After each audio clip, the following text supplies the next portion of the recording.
আসসালামু আলাইকুম। আমি এখন আছি মগনমা ঘাটে। এটা হচ্ছে পেকুয়া উপজেলা অবস্থিত। আমি দেখাবো এখন ভাটা চলতেছে। দেখুন পানি শুকিয়ে গেছে, ভাটা চলতেছে। একটু কুতুব দিয়ে নৌকা চলে আসছে, এখানে অনেক মানুষজন নৌকা পার আসছে। হ্যাঁ, ভাটার পানি ভাটা হয়ে গেছে আর কি। ওকে, এখানে প্রতি 30 মিনিট পর পর নৌকা ছাড়ে। আপনি মগনমা ঘাট থেকে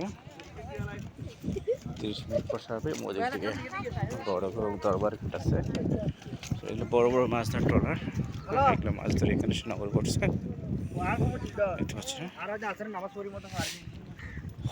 এখানে দেখতে পাচ্ছেন মানুষ অনেক অনেক।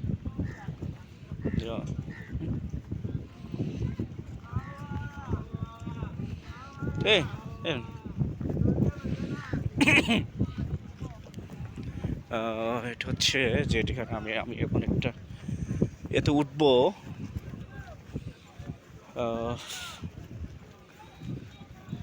একটা স্পিড বোটে উঠে পার হবো সমুদ্র। আমি এখন যাচ্ছি, মজার একটা স্পিড বোট খেতে। এই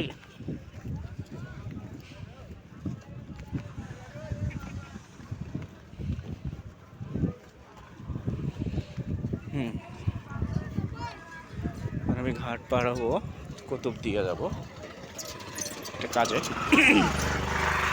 চাকরি করে যেত অনেক কাজ থাকে। কাজের ভাই এখানে দেখেন ঘাটের উপর কত মালামাল না। এটা কই যাবে রে রিজার্ভ? হ্যাঁ, বড় গো বড় গো। আচ্ছা, ওকে।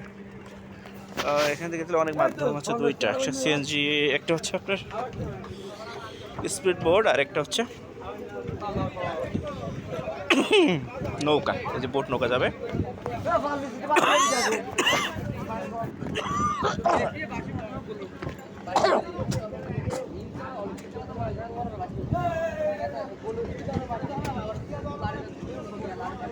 এখন স্পিড বোটে উঠবো।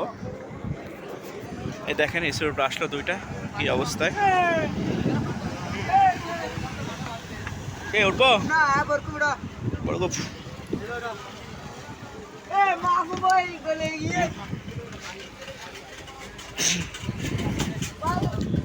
এরা আসলো,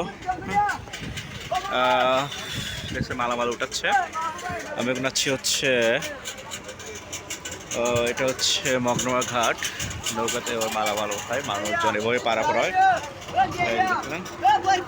আসলো আপনি সিএনজিতে,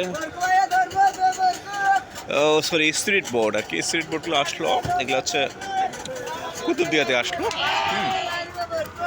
এগুলো হচ্ছে লোকপ্রতি 120 টাকা ভাড়া নেবে। ওকে, আপনি দেখেন ঘাটটা অনেক পুরাতন হয়ে গেছে, অনেক ভেঙে গেছে, দেখেন না ওই যে। এভাবে পার হবে মানুষজন, এভাবে মানুষজন আসা যাওয়া করে আর কি। ওকে, মানুষের একটা মাধ্যমে নৌকা আর স্পিড বোট, দুই মাধ্যমে মানুষ যাতায়াত করে। এর কোনো বিকল্প পদ্ধতি নাই। আমরা এই সামনে দেখছেন এই যে সূর্য অস্ত বরাবর, এটা হচ্ছে কুতুবদিয়া। হ্যাঁ, এই কুতুবদিয়া, এই কুতুবদিয়াতে যেতে গেলে আপনাকে এগুলা দিয়ে যেতে হবে। স্পিড বোটে যেতে হবে, 120 টাকা ভাড়া দেবে। আর নৌকায় গেলে আপনার 40 টাকা দেবে। হ্যাঁ, স্পিড বোটে গেলে সর্বোচ্চ 5 মিনিট লাগবে। আর আপনার যদি নৌকায় যান 35-40 মিনিট লাগবে।